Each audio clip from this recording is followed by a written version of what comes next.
Boa tarde a todas, a todos, irmãos encarnados e irmãos desencarnados.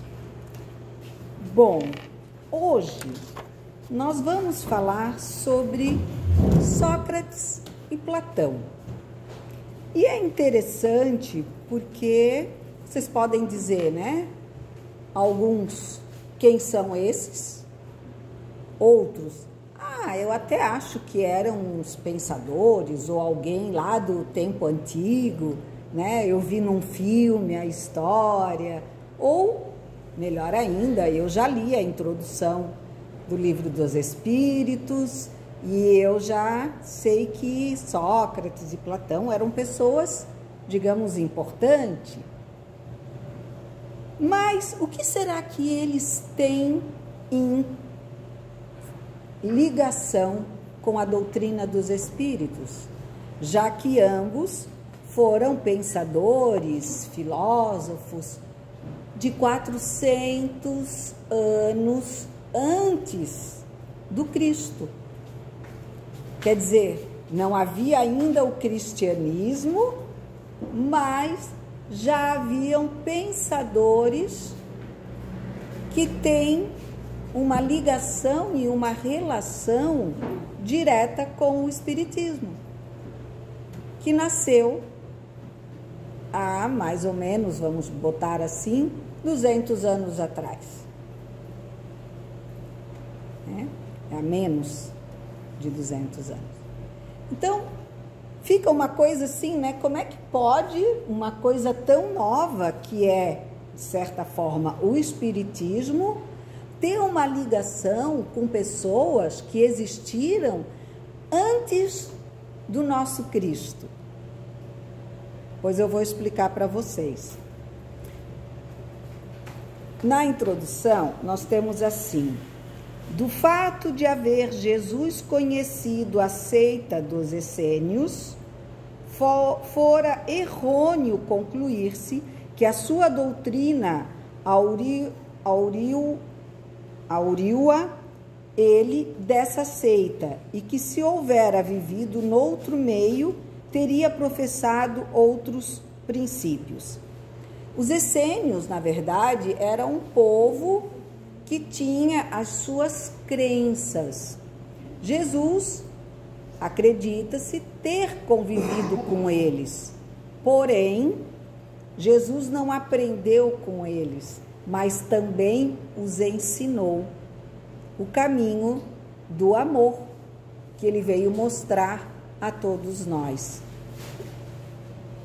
Aqueles que, na verdade, foram precursores, quer dizer, prepararam, vieram antes e foram preparando o caminho para Jesus, além de outros, foi Sócrates e Platão, tá?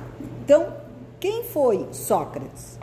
Sócrates foi um homem que veio de família humilde, trabalhava com um pai que era...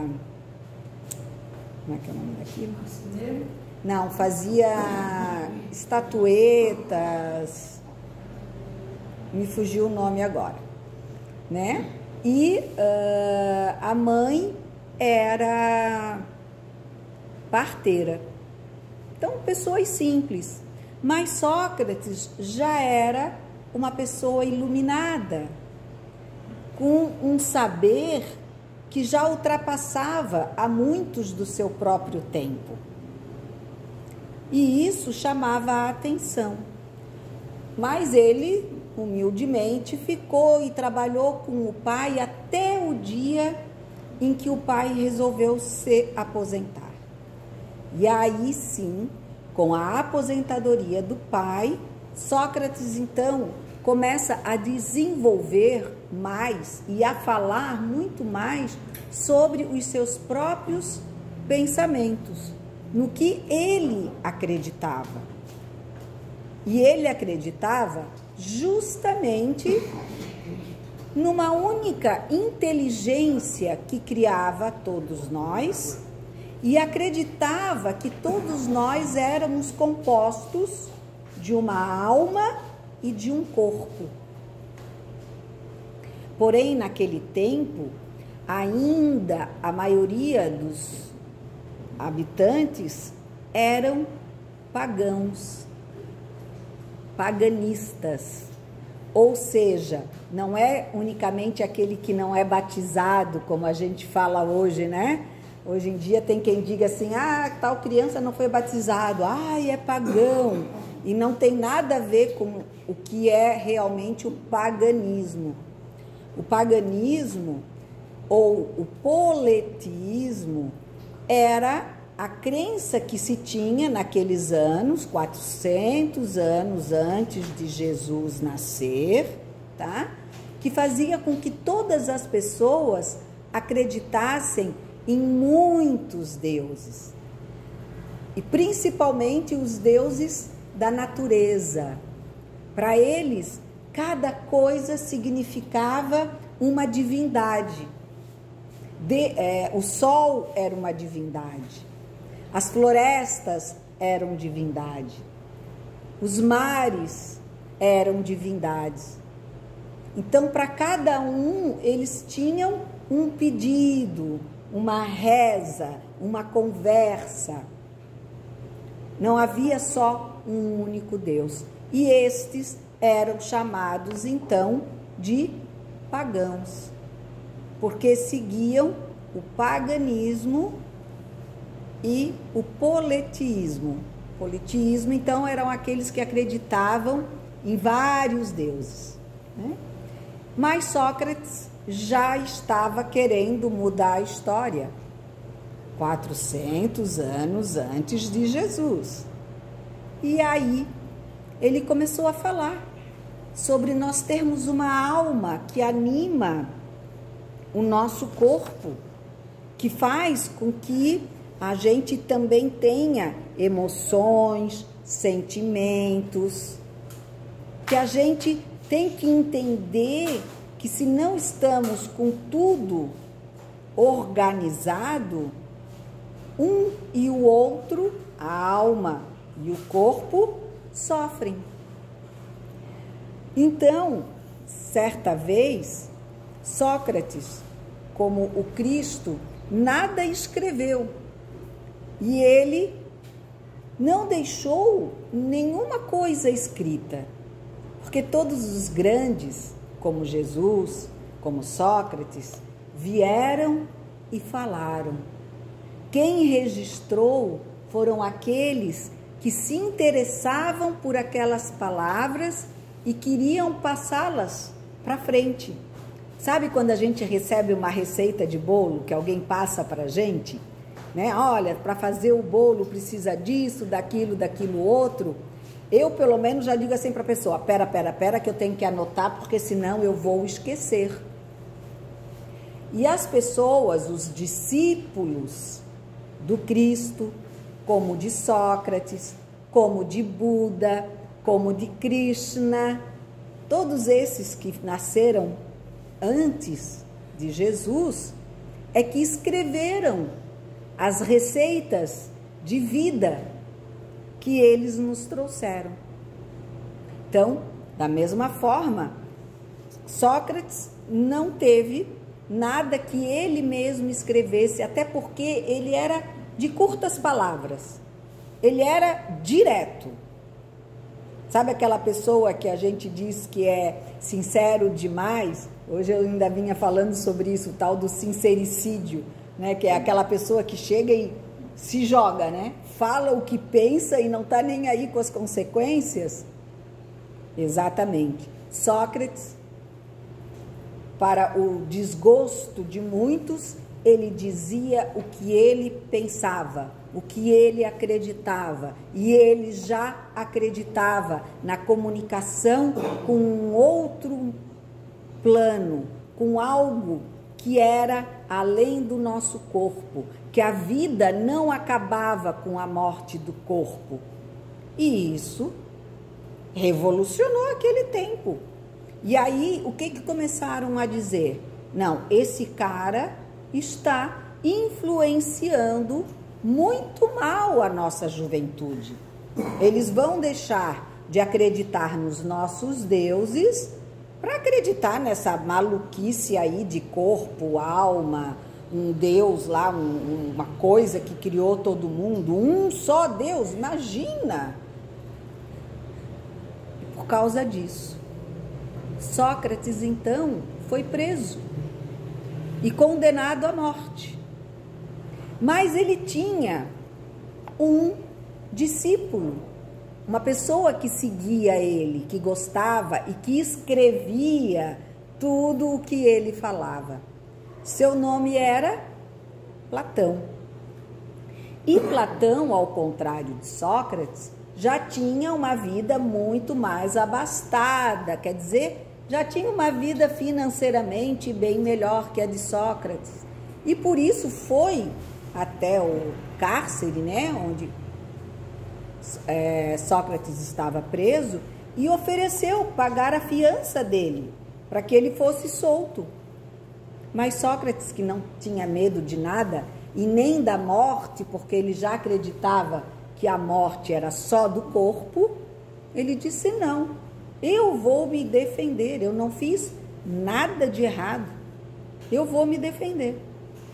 E ele, como eu já falei que era direto, curto, não fazia nenhuma voltinha para falar o que pensava, chegou na hora do seu julgamento, olhou para os juízes e disse: olha, vocês aí estão tudo errado, estão pensando tudo errado, não existe um monte de Deus, só um, porque se tiver um monte de Deus, nenhum deles é Deus, porque eles são todos iguais, cada um com um poder, cada um com uma dificuldade. Quer dizer, o Deus do sol só pode dar luz e calor, o Deus da lua, luz e escuridão, né? Na escuridão. Os deuses dos mares podem nos dar o alimento do mar, mas a água salgada não é potável, né? O Deus das florestas, tudo bem, nos dá as árvores, as sombras, frutos, mas a gente não vive só disso. Então Sócrates falou para eles: olha, isso aí está errado, vocês estão pensando totalmente errado, porque as coisas são assim, só tem um Deus e a gente vive depois da morte do corpo. Os juízes disseram: não dá, esse cara não dá, ele ou tá doido, né?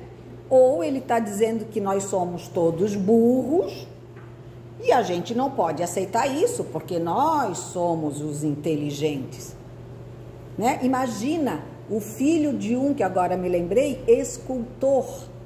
Como é que um cara desse pode querer ensinar alguma coisa para nós? E como foi feito com Jesus, Sócrates foi condenado à morte.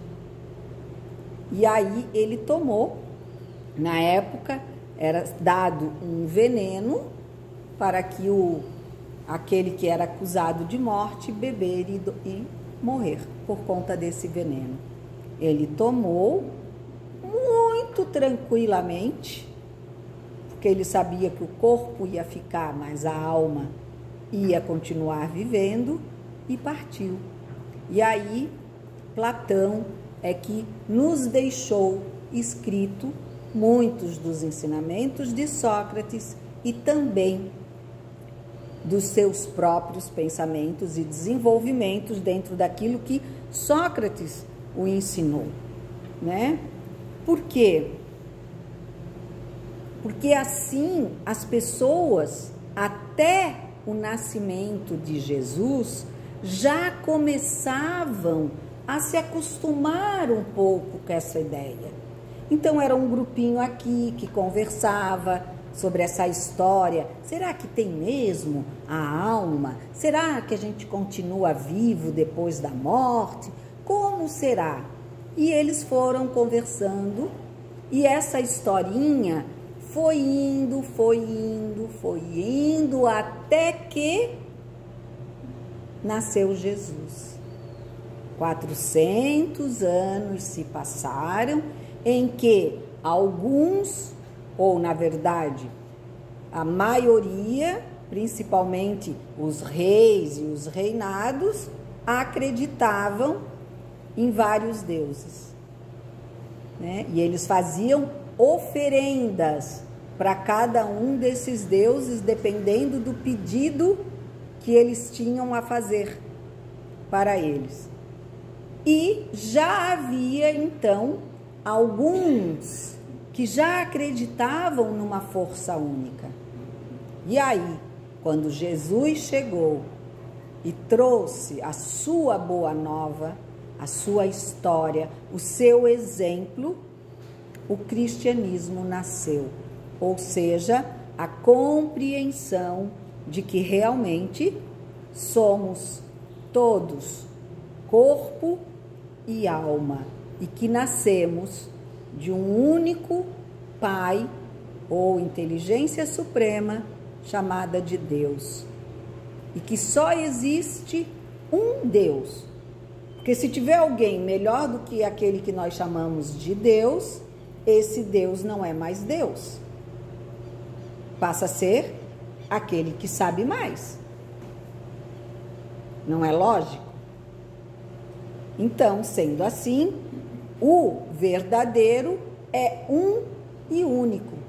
Os outros todos são auxiliares, são prestadores de serviço para o nosso Deus, aqueles a quem nós chamamos de mentores, de anjo guardião, né? Que cuidam da gente, que nos protegem, que nos orientam, que nos trazem, sem que a gente perceba às vezes, as mensagens tão importantes e necessárias para o nosso desenvolvimento. Então, o importante, meus irmãos, é que nós não esqueçamos de que a doutrina dos espíritos, vinda, né, 1800 anos, basicamente, depois que o Jesus nasceu, chamada de o Consolador, o qual Jesus também prometeu que iria nos enviar alguém que pudesse nos consolar. E por que consolar? Porque quando a gente entende o porquê das coisas, a gente sente o consolo.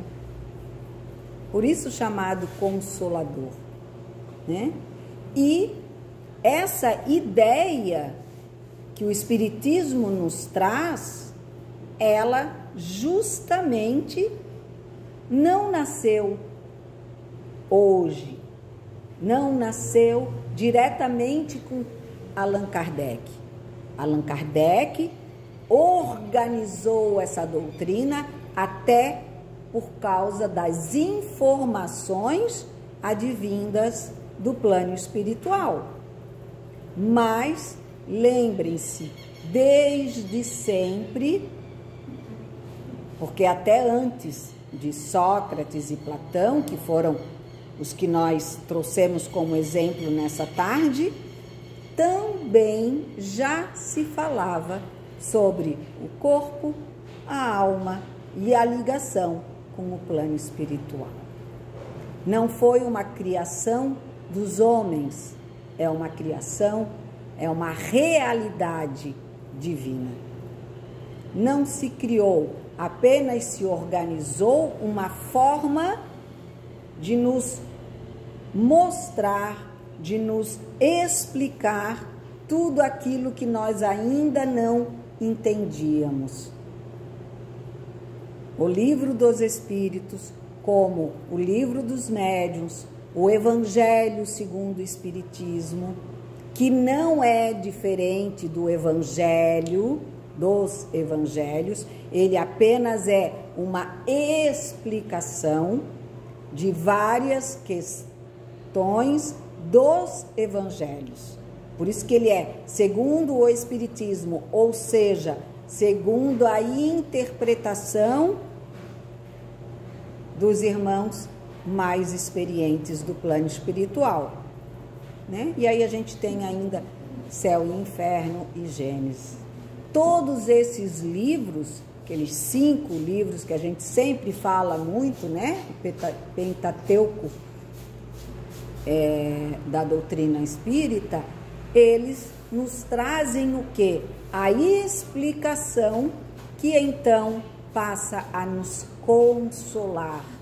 As explicações que nos mostram que nós somos corpo, material ou físico, como muitos chamam, alma, como chamava Sócrates e Platão, e, além de tudo, essa alma que é um espírito, quando está livre, comunica-se e continua vivendo para o sempre. E que, além disso, retorna à vida num corpo para continuar aprendendo e se melhorando dia a dia, encarnação por encarnação, passando pela escola que nós chamamos Terra.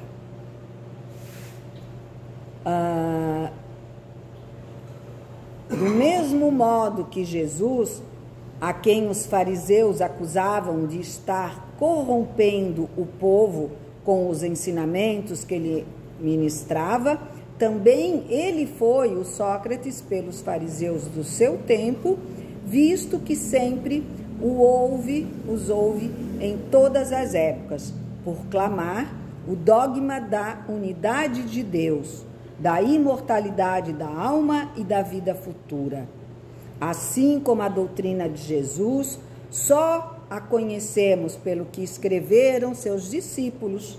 Da de Sócrates, só temos conhecimento pelos escritos de seu discípulo Platão. Julgamos conveniente resumir aqui os pontos de maior relevo para mostrar a concordância deles com os princípios do cristianismo, né? Porque, infelizmente, meus irmãos, é necessário que a gente venha, que a gente fale e que a gente prove ainda o que é fato e verdade.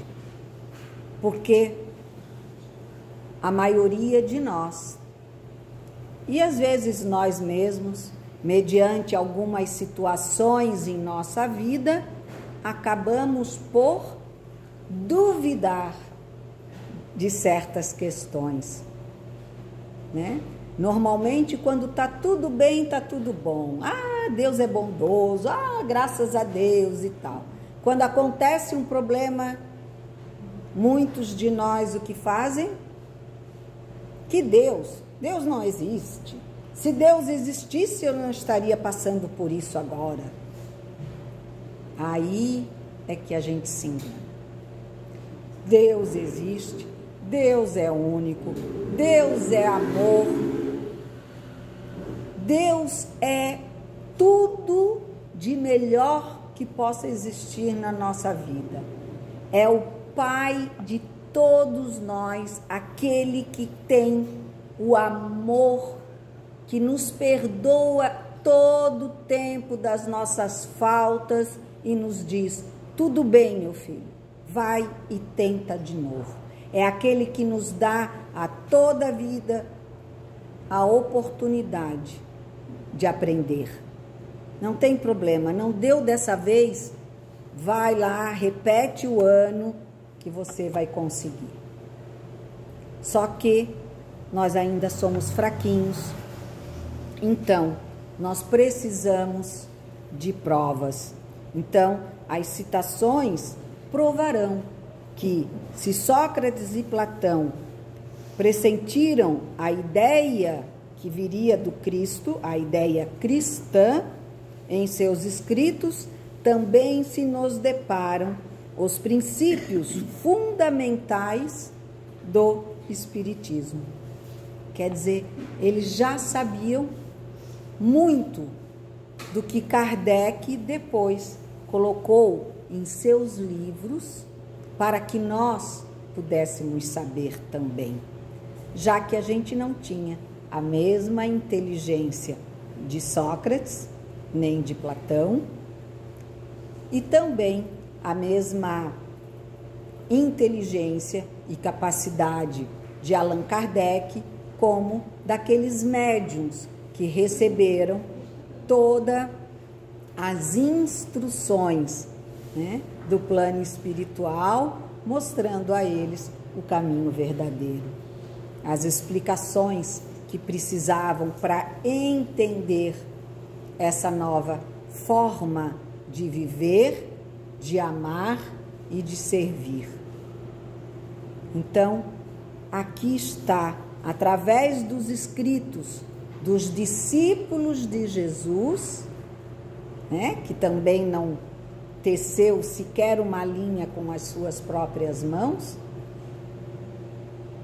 tudo que nós precisamos fazer para seguir o caminho, a verdade e a vida que ele nos proporcionou através dos seus exemplos, tanto no plano físico como a vida para o plano espiritual, a vida que um dia será eterna, em mundos muito mais harmoniosos, muito mais de amor e de paz.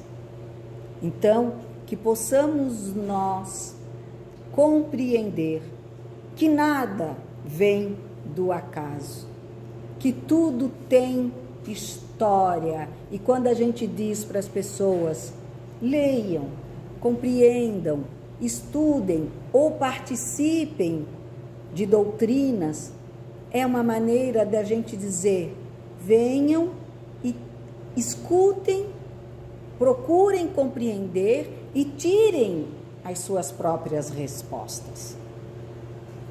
Porque o livro não é meu, o livro não é da Barbina. Jesus não foi unicamente o rei dos judeus. Jesus é e será sempre o irmão de todos nós.